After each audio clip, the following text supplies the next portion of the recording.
Hi hello guys welcome to our channel. ఏంటి ఏం చేస్తున్నానని చూస్తున్నారా? ఏం లేదండి, మా హస్బెండ్ గోంగూర మ్యాక్రోన్స్ పాస్తా కర్రీ తినాలనిపిస్తుంది అంటే ప్రిపేర్ చేస్తున్నాను. ముందుగా 100 గ్రాముల ఆయిల్ తీసుకొని అది హీట్ అయ్యాక మ్యాక్రోన్స్ వేసి లైట్ బ్రౌన్ కలర్లోకి వచ్చేదాకా ఫ్రై చేసి పక్కకు తీసుకోవాలి. తర్వాత 3 టమాటాలు, 2 ఉల్లిపాయలు, 3 పచ్చిమిరపకాయలు చిన్న చిన్న ముక్కల కింద కోసుకొని వాటిని ఆ హీట్ అయిన ఆయిల్లో వేసి బాగా ఫ్రై చేసుకోవాలి. గోంగూరలోకి అసలైన టేస్ట్ టమాటా కాబట్టి టమాటా ఎక్కువ వేసుకోవాలి సుమా, మర్చిపోవద్దు. తర్వాత ఉల్లిపాయలు మగ్గాక అల్లం వెల్లుల్లి పేస్టు 1 టీ స్పూన్ వేసి పచ్చివాసన పోయేదాకా ఆయిల్లో ఫ్రై అవనివ్వాలి. ఆయిల్లో మనం ఎంతసేపు ఫ్రై అవనిస్తే అంత టేస్ట్ వస్తుందండి. ఆ ఉల్లిపాయలు, ఆ అల్లం వెల్లుల్లి పేస్ట్ మొత్తం బాగా ఫ్రై అయ్యాక ముందుగానే కోసి కడిగి శుభ్రం చేసుకొని ఉంచిన గోంగూర కడిగి నేను వీడియోలో చూపిస్తున్న విధంగా ఆనియన్స్లో వేసుకోవాలి.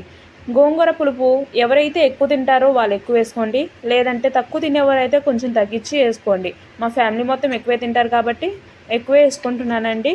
గోంగూర అసలైన టేస్ట్ వచ్చేది టమాటాతో కలిసి ఉడికినప్పుడేనండి, కాబట్టి టమాటా ఎక్కువ వేసుకోవడం మాత్రం మర్చిపోవద్దండి.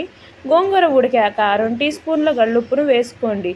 ఎందుకంటే ఉప్పు కరెక్ట్గా సరిపోతూనే గోంగూర యొక్క పులుపు అన్నది మనకు తెలుస్తుంది, కాబట్టి ఉప్పు మాత్రం కరెక్ట్గా సరిపోయేటట్టు వేసుకోండి.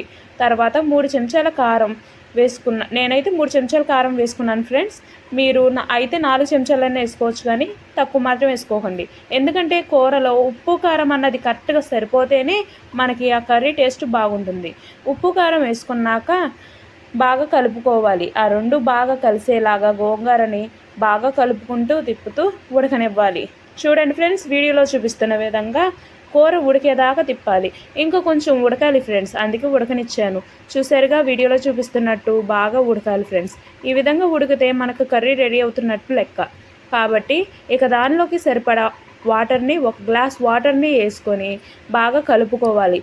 ఎందుకంటే మనం ఫ్రై చేసిన పాస్తాలు వేస్తాం కాబట్టి అవి బాగా ఉడికి మెత్తగా అవ్వాలి, కాబట్టి పాస్తాల కోసం వాటర్ పోసుకోవాలి.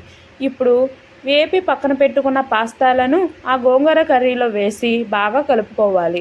ఎందుకంటే ఇవి గోంగూరలో కలిసి వాటిలో కనపడకుండా కలిసినప్పుడు మనం ఎప్పుడైతే మూత పెట్టి మగ్గనిస్తామో అప్పుడు చక్కగా ఎక్కువ సమయం తీసుకోకుండా త్వరగా ఉడికిపోతాయండి పాస్తాలు.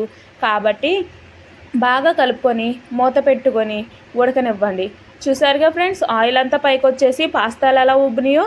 కాబట్టి మా హస్బెండ్కి నేను సర్వ్ చేసి ఇస్తాను, అది ఎలా ఉందో మా హస్బెండ్ టేస్ట్ చేసి చెప్తాడు. హాయ్ ఫ్రెండ్స్, మన ఛానల్ ఏమన్నా సబ్స్క్రైబ్ చేయకపోతే సబ్స్క్రైబ్ చేయండి, లైక్ చేసి షేర్ చేయండి. నేనైతే ఇప్పుడు తినేసి మీకు కూర టేస్ట్ ఎలా చెప్తాను. మీరు మాత్రం ఖచ్చితంగా ఇంట్లో ఒకసారి ట్రై చేయండి. ఇట్లాంటి కర్రీ ట్రై చేస్తే మంచిది, గోంగూర బోటి మించి ఉంటుంది.